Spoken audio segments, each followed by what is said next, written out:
Hello दोस्तों, आपका स्वागत है हमारे चैनल में। दोस्तों, आज हम बात करने जा रहे हैं शनिवार वाड़ा फोर्ट के बारे में, जो कि इंडिया के टॉप मोस्ट हॉन्टेड प्लेस में शामिल है। शनिवार वाड़ा फोर्ट महाराष्ट्र के पुणे में स्थित है। इस किले की नींव शनिवार के दिन रखी गई थी, इसलिए इसका नाम शनिवार वाड़ा पड़ा। यह फोर्ट अपनी भव्यता और ऐतिहासिकता के लिए प्रसिद्ध है। इसका निर्माण 18वीं शताब्दी में मराठा साम्राज्य पर शासन करने वाले पेशवाओं ने करवाया था। ये किला 1818 तक पेशवाओं की प्रमुख गद्दी रहा, लेकिन इस किले के साथ एक काला अध्याय भी जुड़ा हुआ है। इस किले में 30 अगस्त 1773 की रात को 18 साल के नारायण राव, जो कि मात्र 16 साल की उम्र में मराठा साम्राज्यों के 5वें पेशवा बने थे, कि षड्यंत्रकर्ताओं ने हत्या कर दी। जब हत्यारे उनकी हत्या करने आए तो उन्हें वह खतरा भांप गए और अपने चाचा की कक्ष की ओर दौड़े और उन्होंने दौड़ते हुए कहा, काका माल बचवा। इसका मतलब होता है अंकल सेव मी। और ये कहते हुए वह अपने चाचा के कक्ष की ओर दौड़े। बदकिस्मती, वह वहाँ तक नहीं पहुँच सका और मारा गया। कहते हैं कि किले में उस बच्चे नारायण राव की आत्मा आज भी भटकती है और उसके द्वारा बोले गए आखिरी शब्द काका माला बचाओ आज भी किले में सुनाई देते हैं। इसलिए इस किले को इंडिया के टॉप मोस्ट हॉन्टेड प्लेस में शामिल किया गया है। आइए अब हम आपको इस किले में निर्माण से लेकर और अंग्रेजों के अधिकार तक और नारायण राव की षड्यंत्रकर्ताओं के द्वारा हत्या को विस्तार में बताते हैं। शनिवार वाड़ा फोर्ट का निर्माण। इस किले की नींव पेशवा बाजीराव प्रथम ने 10 जनवरी 1913 दिन शनिवार को रखी थी। इस किले का उद्घाटन 22 जनवरी 1732 में हुआ था। हालांकि इसके बाद भी किले के अंदर कई इमारतें और एक लोटस फाउंटेन का निर्माण हुआ था। शनिवार वाड़ा फोर्ट का निर्माण राजस्थान के ठेकेदारों ने किया था, जिन्हें ही काम पूर्ण करने के बाद पेशवा ने नाइक की उपाधि से नवाजा था। इस किले में लगी टीक की लकड़ी जुनार के जंगलों से, पत्थर चिंचवाड़ की खदानों से तथा चूना जेजूरी की खदानों से लाया गया था। इस महल में 27 फरवरी 1828 को अज्ञात कारणों से भयंकर आग लगी थी। आग ने पूरी तरह बुझाने में 7 दिन लग गए थे। इससे किले परिसर में बनी कई इमारतें पूरी तरह नष्ट हो गई थी। उनके अब केवल अवशेष बचे हैं। अब यदि हम इस किले की संरचना की बात करें तो ये किले में प्रवेश करने के लिए 5 दरवाजे हैं। पहला, दिल्ली दरवाज़ा। यह इस किले का सबसे प्रमुख गेट है, जो उत्तर दिशा यानी कि दिल्ली की तरफ खुलता है, इसलिए इसे दिल्ली दरवाज़ा कहते हैं। यह इतना ऊंचा और चौड़ा है कि पालकी सहित हाथी आराम से आ जा सकते हैं। हमले के वक्त हाथियों से इस गेट को बचाने के लिए गेट के दोनों ओर पलकड़ों को 12 इंच लंबे 70 से ज़्यादा नुकीले कीलें लगी हुई हैं, जो कि हाथी के माथे तक ऊंचाई पर हैं, जिससे अगर हाथी इनके ऊपर अपने माथे से टकराव करे तो वह जख्मी हो जाए। दरवाजे के दाहिनी पलड़े में एक छोटा सा गेट है, जो सैनिकों के आने जाने के लिए काम में लाया जाता था। दूसरा है मस्तानी दरवाज़ा। यह दरवाज़ा दक्षिण दिशा की ओर खुलता है। बाजीराव की पत्नी मस्तानी जब किले से बाहर आती तो इस दरवाजे का उपयोग करती थी, इसलिए इसका नाम मस्तानी दरवाज़ा रखा गया।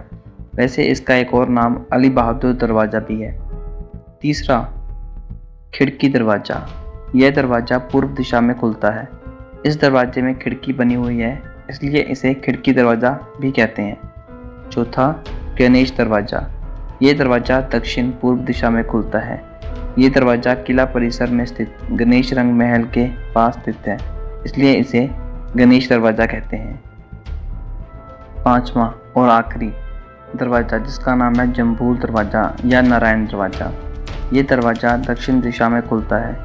ये दरवाज़ा मुख्यतः दासियों के महल में आने जाने का कारण था। नारायण राव पेशवा की हत्या के बाद उसकी लाश के टुकड़ों को इसी रास्ते के द्वारा किले के बाहर ले जाया गया था, इसलिए इसे नारायण दरवाज़ा भी कहा जाता है। अब यदि किले के अंदर की इमारतों की बात करें दोस्तों इस किले में मुख्यतः 3 महल थे और तीनों ही 1828 में लगी आग में नष्ट हो गए। अब केवल इनके अवशेष हैं। इसके अलावा किले में एक 7 मंजिली ऊंची इमारत भी थी, जिसकी सबसे ऊंची चोटी से 17 किलोमीटर दूर अलंगबदी स्थित संत जनेश्वर के मंदिर का शिखर दिखाई देता था। यह इमारत भी आग में नष्ट हो गई। अब किले में कुछ छोटी मोटी इमारतें ही सलामत बची हैं। लोटस फाउंटेन, इस किले की मुख्य आकर्षण कमल के आकार का एक फाउंटेन है, जिसे कि हजारों करंचे कहते हैं। लेकिन इन फाउंटेन से आज भी दुखद इतिहास सामने आता है। इसमें गिरकर घायल होने से एक राजकुमार की मृत्यु हो गई थी। जून 1818 में पेशवा बाजीराव द्वितीय ने ब्रिटिश ईस्ट इंडिया कंपनी के सर जॉन मैल्कम को ये गद्दी सौंप दी। इस तरह पेशवाओं की शान रहे इस किले पर अंग्रेजों का अधिकार हो गया। अब बारी है नारायण राव की हत्या के बारे में जानने। पेशवा नाना साहेब के 3 पुत्र थे, विशवराव, महादेवराव और नारायण राव। सबसे बड़े पुत्र विशवराव पानीपत की तीसरी लड़ाई में मारे गए थे। नाना साहेब की मृत्यु के उपरांत महादेवराव को गद्दी पर बिठाया गया। पानीपत की तीसरी लड़ाई में महादेवराव पर भी रणनीति बनाने की पूरी जिम्मेदारी थी, लेकिन उनकी बनाई हुई कुछ रणनीतियां बुरी तरह विफल रही। मात्र 16 साल की उम्र में नारायण राव पेशवा बने। नाना साहेब के एक छोटे भाई रघुनाथ राव ही थे, जिन्हें कि सब रघुबा कहते थे। नारायण राव को पेशवा बनाने के कारण उनके चाचा रघुबा और काकी आनीबाई खुश नहीं थे। वे खुद पेशवा बनना चाहते थे।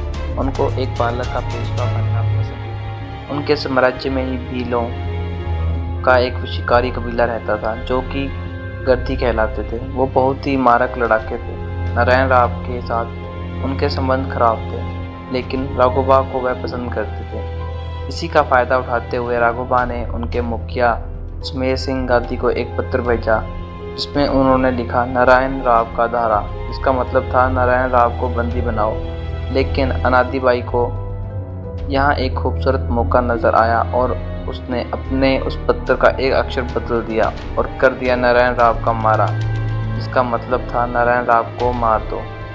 पत्र मिलते ही गर्दियों के एक समूह ने रात को घात लगाकर महल पर हमला कर दिया, जो रास्ते की हर बाधा को हटाते हुए नारायण राव के कक्ष की ओर बढ़े। जब नारायण राव ने देखा कि गर्दी हथियारी लेकर खून बहाते हुए उसकी तरफ आ रहे हैं, तो वह अपनी जान बचाने के लिए अपने काका के कक्ष की ओर भागा और काका माला बचाओ, काका मुझे बचाओ कहते हुए भागा। लेकिन वहां पहुंचने से पहले ही वो पकड़ा गया और उसके टुकड़े टुकड़े कर दिए गए।